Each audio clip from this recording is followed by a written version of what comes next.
hurt you downfield. He reads defenses so well, doesn't he? He really does, and the best part about that play for him, I don't think that was his primary target. I don't think so either. I think he had the read, figured out where the blitz was coming from, and went to a secondary target for a really nice gain. On first down, he'll drop to throw. And Cooks hands it over the middle. And they'll take him down at the 31-yard line. A good pickup there. 8 yards on the first down completion. Slant route's effective no matter who's running the route and catching the ball. But when you have a receiver of that stature, you have to be a little bit more precise throwing it. You don't have the same catch radius with the bigger targets. Throw complete right side to Cooks. And he's brought down, but not before getting across midfield to the 45. I like that one, partner. They go back-to-back with excellent gains. And really, it shouldn't be a surprise who they were throwing the ball to. He's their best guy. Yeah, we knew that they would get him involved early. They're doubling down on getting him involved early. Don't be surprised if they'll come right back to him again. They haven't shown the propensity to be able to stop him. After watching him drop that slant, I can hear my old coach's voice ringing in my ears right now. You can't run with the ball until you catch it. Trying to get those rack yards before he secured it. Off the play fake, he'll look to throw. And did he get the feet down? No, they'll say he did not. It's incomplete.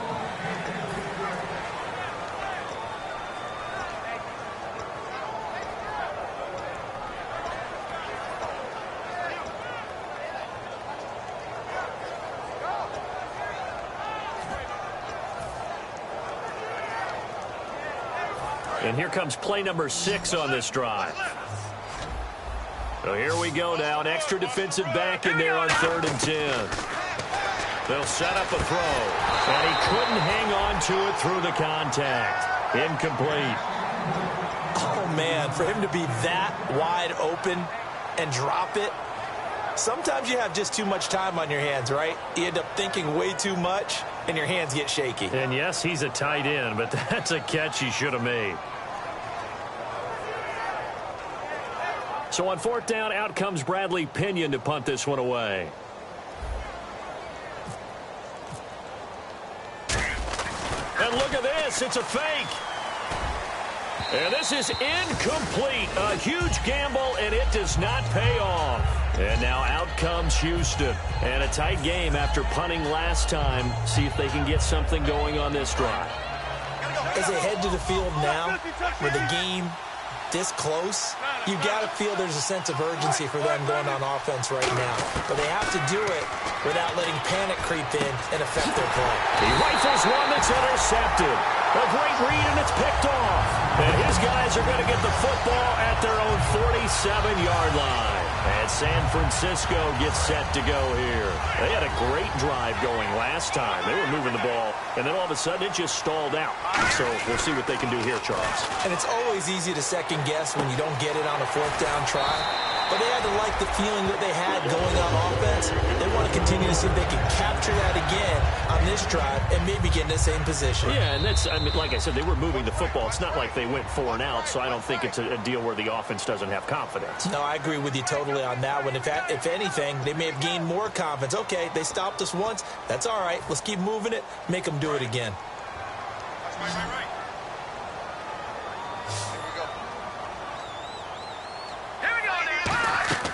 They'll look to throw here on 1st down. They'll try and set up the screen. It's complete. That's going to go as a loss of 4, and it'll be 2nd down. Got to give some credit there defensively. They snuffed out that screen early on 1st down. Really read it well, didn't they? Because they didn't bring the pressure that they expected. They covered all the passing lanes. So once you see it break down as the pass. And down he goes. A sack. They sack him back across midfield at about the 48-yard line. And play is stopped here. Timeout. It's the defense calling the timeout here. It's just their first, so they'll have 2 remaining here before we get to halftime. And some changes here as the D-line separates some. So it's 3rd and long, and defensively not a real surprise. They're in the dime. Here we go. He'll drop to throw. And he fires one, but incomplete.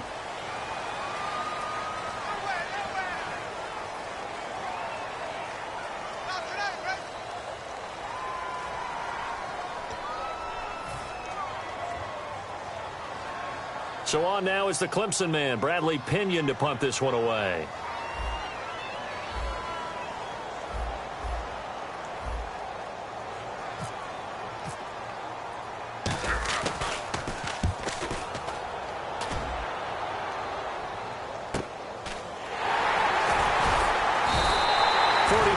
On the punt, 7-yard return, and possession will switch here as this offense will come on deep in their own territory.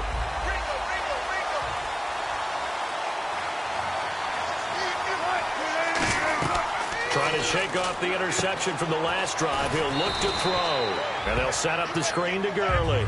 Only 3 there on the screen. It's second down. In order for a screen pass to break big, a lot of things have to come together and be well executed, but all it takes is one small thing to go wrong and keep it from being a big gain. It's a 9-yard gain, and it keeps the drive moving. So many times you hear today's NFL described as a space game. Get your best players into space with the football in their hands. That's why sometimes you just swing it out to your runner, get him out in the flat, and let him have a chance to make people miss an open field. Now a play fake here. And no escaping this time as he'll go down. They got him for a sack. Aaron Lynch in there to drop him for his 5th sack of the year. And they're going to speed things up here.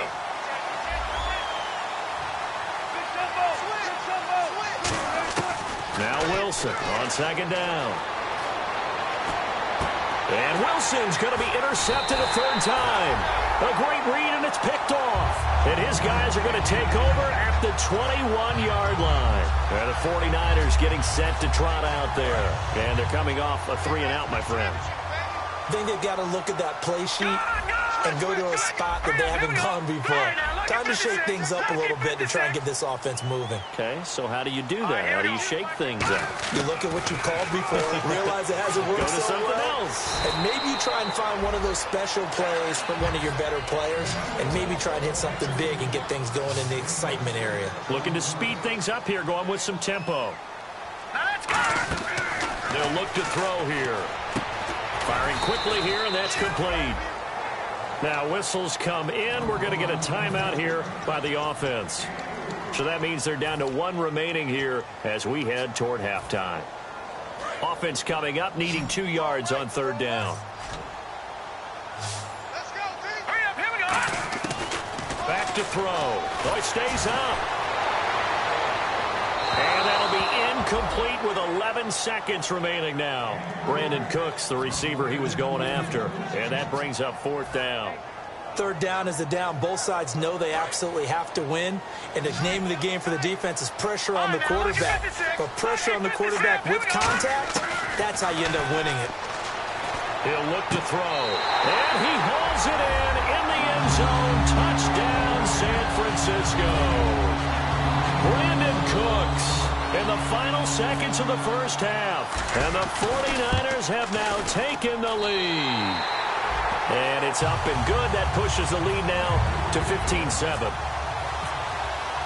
And following the touchdown now, it's Bradley Pinion on to kick this one away. This is taken at the 3. And he's up past the 20 to the 22-yard line. And now out comes Houston. And from this spot in the field with the clock where it's at, you think we're just going to see a knee and that's it? And I think in this situation, that's the proper play. But we do know there's some risk takers out there that may want to take one more shot before the clock runs out. So we have reached... What's that? Now? Oh, we're back. Okay, well, something happened to Larry in that.